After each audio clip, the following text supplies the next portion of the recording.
Unlocking the secrets, exploring Hells Angels' most obligatory rules.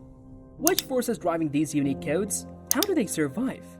We uncover the remarkable Hells Angels' cultural regulations as we peel back the layers. Are these rules about camaraderie or something else?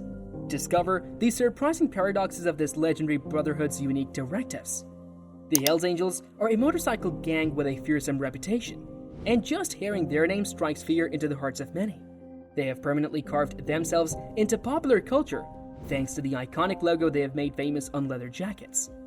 Their notoriety for stirring up trouble and strict adherence to the rules is both a blessing and a curse.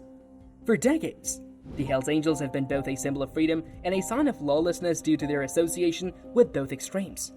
They attract the attention of law enforcement organizations all around the world since their activities frequently blur the lines between friendship and criminality. Their internal code, which combines brotherhood and discipline, distinguishes them from other motorcyclists. They have a zero-tolerance policy for rule breakers inside their ranks and act swiftly and severely when necessary. The Hells Angels have, over time, developed an aura of mystery that has and will continue to captivate the general public. From their humble beginnings in the immediate post-war period to their current stature as a worldwide phenomenon, punk rock bands have been and continue to be divisive symbols of rebellion, friendship, and above all else, disobedience to conventional standards. The members of the organization find themselves obligated to abide by a comprehensive set of regulations, which in turn require them to comply with a variety of specific restrictions. The demanding onboarding procedure that takes place over a considerable amount of time is one of the most prominent aspects of their involvement.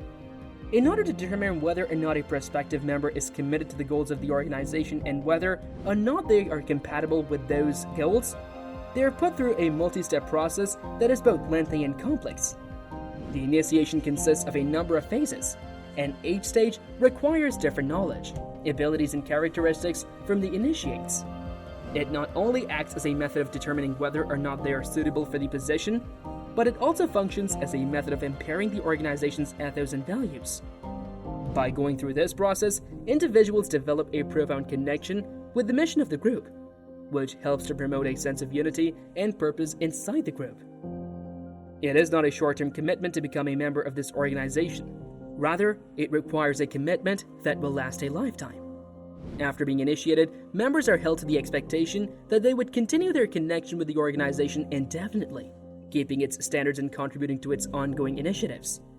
The lifelong vow emphasizes the gravity of their relationship and the profound sense of duty they carry as guardians of the organization's heritage, both of which are brought out by the fact that the association has stood the test of time. Clubhouses are frequently referred to as the church, equivalent of the modern era within their respective communities, because of their vital role in the facilitation of both family and regular meetings. These get-togethers provide the club's members with an important forum for discussing club-related topics and addressing pressing concerns.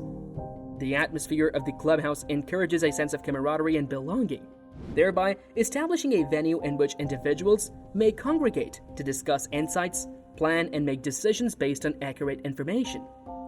The term old ladies is used to refer to the respected female members of the club who occupy major and influential positions within the organization. This term is utilized at these meetings. These women bring a wealth of experience and wisdom to the table, which enables them to contribute to the decision-making process and provide insightful perspectives on a variety of issues. Their participation exemplifies the club's dedication to welcoming people of all backgrounds, and its awareness of the significance of valuing different points of view. The significance of the clubhouse as the community's beating heart is highlighted by the fact that it serves as a focal point for a variety of activities, including get-togethers focused on family and professional matters. It not only fortifies the relationships that already exist among club members, but it also reaffirms the common ideals and objectives that bring them together. As a consequence of this, the clubhouse now serves as a representation of togetherness, a place where the club's history and its plans for the future can coexist in an atmosphere that is both respectful and productive. Despite the fact that they do not have formal membership in the group, women, who are frequently referred to as old ladies, play a distinct and crucial role within the inner circles of certain groups. These women, who exude an air of mysterious authority and are excellent in the art of intelligence gathering, have a shadowy presence about them. Despite the fact that they do not hold the titles or levels that their male counterparts do, the importance of their role should not be underestimated. These ladies are able to deftly negotiate the complex social fabric of their societies because of their keen observational skills and skillful communication abilities.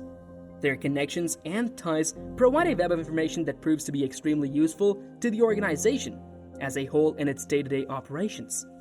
They do this by having covert discussions and engaging in unassuming activities, which allows them to gather hints of important information that is then woven together to produce a thorough tapestry of understanding.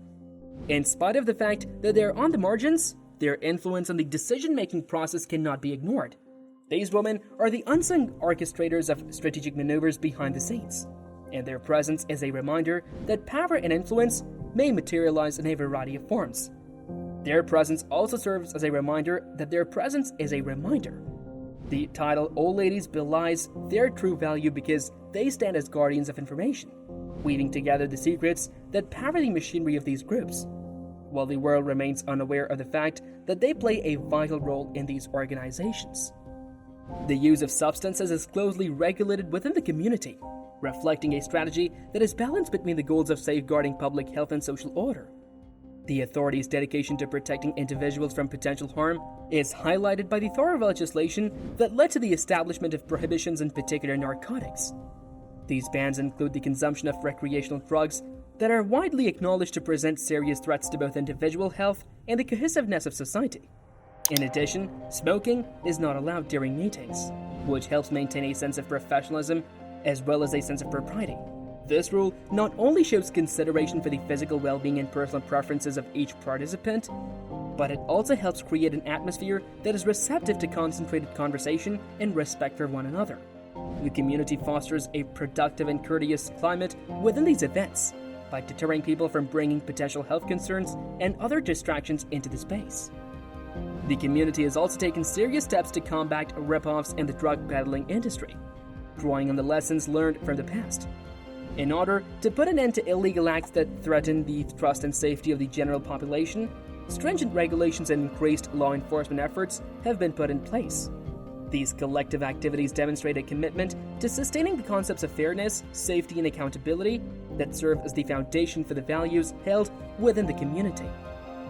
A proactive attitude towards preserving a peaceful and responsible social fabric is demonstrated by the community's restrictions regarding the use of substances, smoking during meetings, and drug-related violations. Patches and vests continued to hold a level of significance that was unrivaled, even among those who took pride in wearing embroidered symbols and badges. These insignias, which had been painstakingly created, were more than just adornments. They held a holy place in the hearts of the individuals who wore them. Each patch conveyed a different narrative, one that emphasized effort, solidarity, and a common goal.